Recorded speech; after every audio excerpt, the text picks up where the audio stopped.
Прошло уже 15 лет с тех пор, как Дмитрий вернулся в родные края. Стал работать лесником. В этом году мужчине исполнилось 64 года. Он был подвижным и здоровым.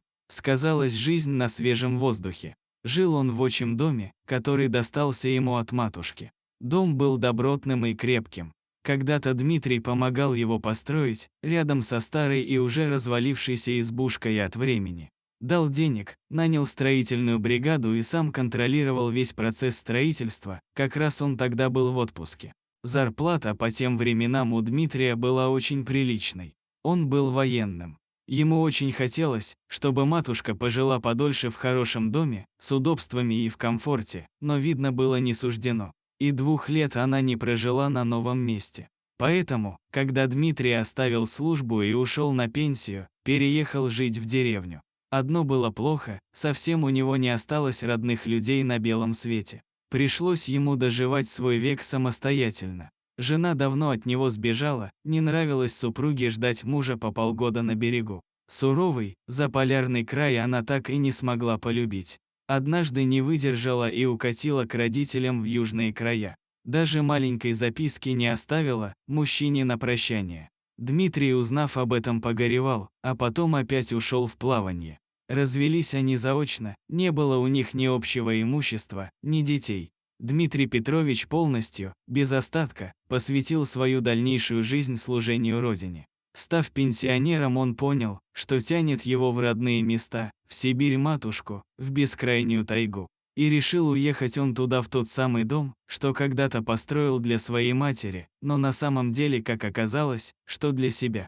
За годы службы он так и не смог жениться во 2-й раз. И детей у него не было, во всяком случае законных. Дмитрий вернулся в родную деревню.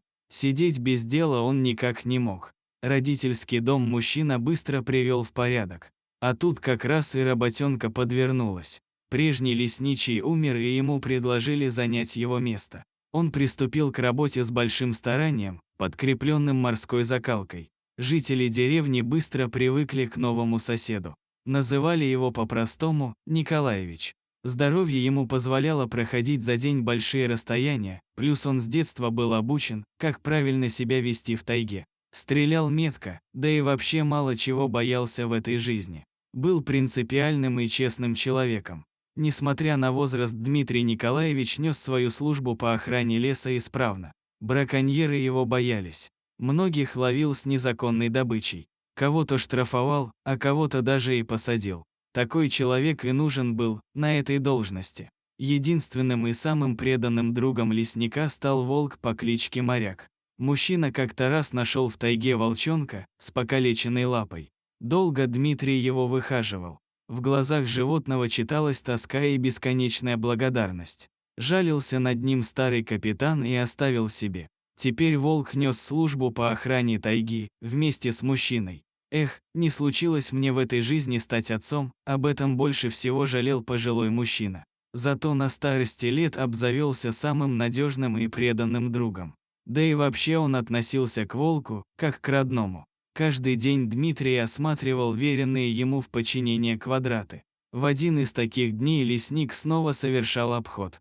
Он дошел до самого дальнего болота. Волк-моряк, как всегда, убежал вперед своего хозяина, что-то вынюхивая по дороге. Через какое-то время волк вдруг внезапно возник на лесной просеке. Он ждал хозяина. Умные, желтые глаза зверя смотрели на Дмитрия с мольбой. «Ты чего это, дружище? Что-то случилось? Опять браконьеры?» Волк отошел, потом снова вернулся. Казалось, что он куда-то звал своего друга. Мужчина, понимающе кивнул и последовал за ним.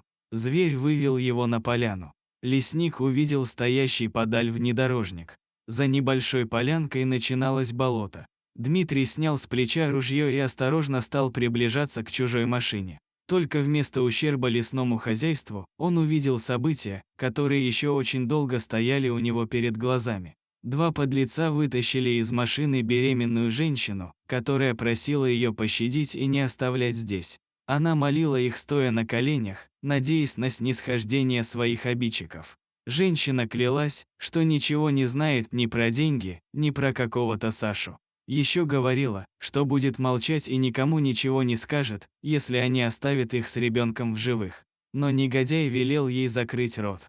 Дмитрий больше не мог наблюдать за этой сценой и выскочил с ружьем перед девушкой, загораживая ее собой. Крепкие парни взглядом оценили Дмитрия и предложили ему быстро и тихо уйти, пока его не отправили на тот свет.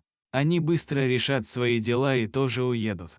Но старого вояку, много повидавшего на своем пути, такими фокусами трудно было запугать, тем более он знал, что у него есть верный помощник. Он махнул рукой, и в этот самый момент со спины бандитов выскочил моряк. Пареньки испугались и попытались забраться в машину, но животное набросилось на них и повалило на землю. Завязалась битва волка с человеком. В итоге бандиты были обезврежены, связаны и погружены в багажник машины. На том самом дорогом внедорожнике Дмитрий и привез подонков в деревню и сдал их участковому. «Ну, а с тобой-то что мне делать?» – спрашивал он у плачущей девушки. «Вы только, пожалуйста, не выгоняйте. Мне совсем некуда идти», – умоляла его Даша. Она рассказала леснику свою историю жизни. Жила она в общежитии, куда поселилась после детского дома. Родителей своих девушка не знала. Мать-кукушка оставила ее в родильном доме. Девчонка Даша мечтала, как и все детдомовцы, что мать однажды ее найдет. Но шли годы, а мать не находилась. Ну и пусть зло, думала девушка. Сама проживу без нее. Она рано повзрослела и поняла, что природа не обидела ее. Красивая, запоминающаяся внешность, утонченная фигурка. Рано поняв, что нравится мужчинам, позволяла им себя любить. Только сделала большую ошибку. Да и кому было ей рассказывать, да советовать. У нее всегда было много ухажеров, пока девчонка училась в колледже. Она поражала мужчин своей безудержной энергией и веселым нравом. Даша научилась смеяться, когда ком в горле стоял и хотелось плакать. Старалась делать ярким каждый день. В одном из ночных баров попала в компанию брутальных парней в спортивных костюмах. С одним из них Сашей у них завязался роман. Тот сорил деньгами и выполнял любые ее капризы. Даша догадывалась, чем он занимается. Рэкет, бандитизм, разборки, но ее это мало волновало. Ей казалось, что жизнь удалась. Они стали жить вместе в его квартире. Вскоре Даша поняла, что беременна. Санек новости не очень-то обрадовался. Ничего не сказал, а совсем недавно пропал, не оставив ни записки, ни предупредив, куда отправился. А потом оказалось, что он сбежал от своих дружков с большой суммой денег. Они говорили, что это общак. Угрожали ей смертью, если она не скажет, где он и деньги. В то, что она ничего не знает, ей не верили и привезли ее на это болото убивать. Если бы не Дмитрий Николаевич со своим волком, то ее бы уже не было в живых. «Я могу предложить тебе, дочка, свой дом. Здесь 5 комнат, а живу я только в одной. Так что вам с малышом места хватит». Через несколько месяцев маленький Костик появился на свет. Даша поклялась себе, что у ее сына никогда не будет такого детства, как у нее самой. У него будет мама и дед, и даже собственный волк. А впереди ждет самая счастливая жизнь. Дорогие друзья, если вам понравилась история, ставьте лайк и подписывайтесь на канал. Впереди еще много всего интересного.